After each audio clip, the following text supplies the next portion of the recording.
सुब्रमण्यम स्वामी साहब का क्या रोल था राम मंदिर में? देखिए, मैं बता रहा हूँ रोल। मेरा मूलभूत अधिकार है वहाँ पूजा करने के लिए जहाँ आस्था कहती है राम पैदा हुए, तो उस पर हम जीते। और जीतने के बाद मोदी बीच में घुस गया।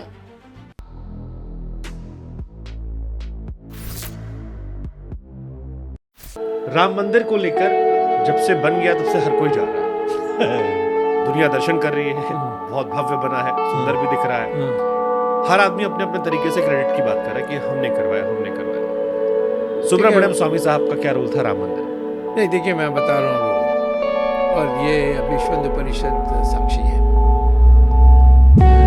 मैं तो पहले इन बातों में इंटरेस्टेड था ही नहीं, तो एक दिन अशोक सिंह मिला है मेरे पास। ये हम सुबह जल्दी आ जाते थे, वो लिखते थे।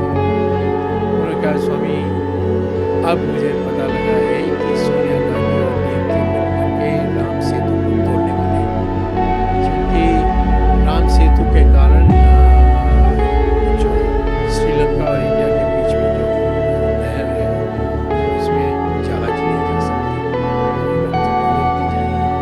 तो उसको काट के जाने के लिए होगा, तो फिर श्रीलंका घूम के जाने की जरूरत नहीं होगी और बहुत समय बचा सकते हैं। तो इसीलिए ये तय हुआ। और क्या हुआ कि मैंने कहा तो ठीक है,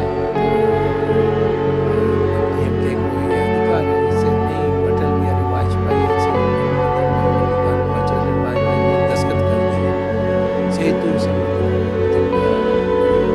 तो उसको आप, मैं कहा, मैं तो उन दिनों में तो मेरी बहुत दूरी थी बीजेपी से। मैंने कहा, अशोक जी, ये सबका कंट्रोल में होता है बीजेपी, मैंने वाजपेयी को मैं तो नहीं कह सकता, छूटने दो, दूसरा टूटेगा तो मैं ऐसा कैसे कर पाऊंगा? मैं देखता हूँ, तो मैंने दस्तावेज मंगवाया,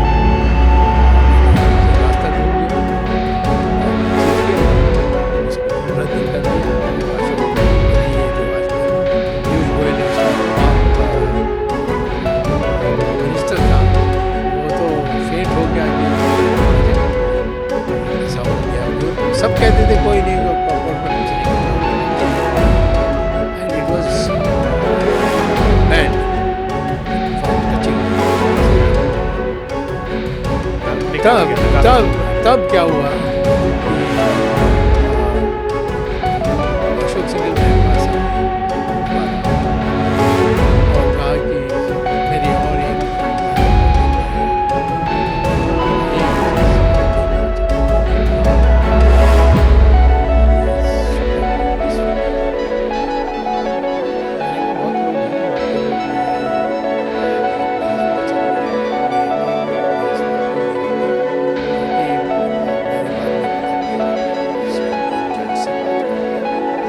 वो कह रहे थे। मैंने कहा कि इसमें कुछ होगा? मैंने कहा कुछ नहीं होगा। मैंने कहा क्यों? क्योंकि अयोध्या में ये हिंदू एक तरफ और मुस्लिम एक तरफ बहस करते करते 25 साल के बाद ये तय हुआ कि 2/3 हिंदू को जाएगा, 1/3 मुसलमान को जाएगा। दोनों को पसंद नहीं। अब वो अपील में आए, तो हाई कोर्ट में हम, सुप्रीम कोर्ट में हम क्या कर सकते हैं? 2/3 की जगह में 3/4 दे सकते हैं, परंतु दोनों मानेंगे नहीं। एक दोनों को 100% चाहिए, तो इसीलिए हम इसकी सुनवाई नहीं करेंगे, इस पैसे लेटर है। तब मैं एक नई बात दिमाग का, यहाँ सब बैठे हैं, भगवान ने घुसाया कि तुम जाकर कहो कि मेरा मूलभूत अधिकार है वहाँ पूजा करने के लिए जहाँ आस्था कहती है राम पैदा हुए। और रास्ता वहीं पे, आस्था तो कहती है कि राम पैदा हुए, जहाँ वो बाबरी मस्जिद खड़ी थी तोड़कर राम मंदिर, तो उस पर हम जीते। और जीतने के बाद मोदी बीच में घुस गया।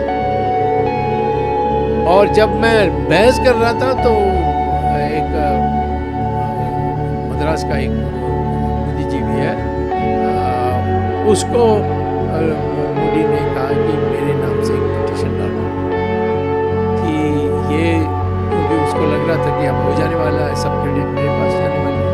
उन्होंने कहा कि पिटीशन डाल दो कि नरसिम्हा राव ने सारी जमीन जो थे जहाँ मुसलमान रहते थे, छोटी जमीनों में, उस सबका राष्ट्रीयकरण करके उन सबको मुआवजा देकर एक बहुत बड़ा मैदान उन्होंने राम मंदिर के लिए बना दिया। ये नरसिम्हा राव के योगदान है। तो कह रहे थे कि हम इस सबको वापस करना चाहते हैं। ये minister, chief minister, prime minister था उस समय। तो एक एफिडेविट फाइल हुई, एक सरकारी ऑफिसर के दस्तखत से। तो एक पूछता नहीं है कि तुम गद्दार हो, हाँ राम मंदिर बन रही है और आप कहते हैं कि नहीं, ये जमीन को ऐसा करना चाहिए।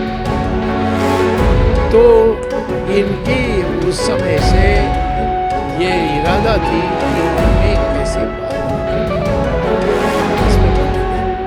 फिर अमित शाह ने मुझे पहले कहा कि चाय के लिए आओ,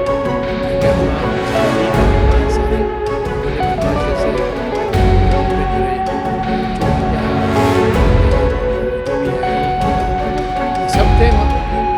और अमित शाह मुझे कहते हैं कि आप इस ऑफिस से निकल जाओ। मैं कह रहा हूँ मैं तो जा रहा हूँ पार्टी का समय।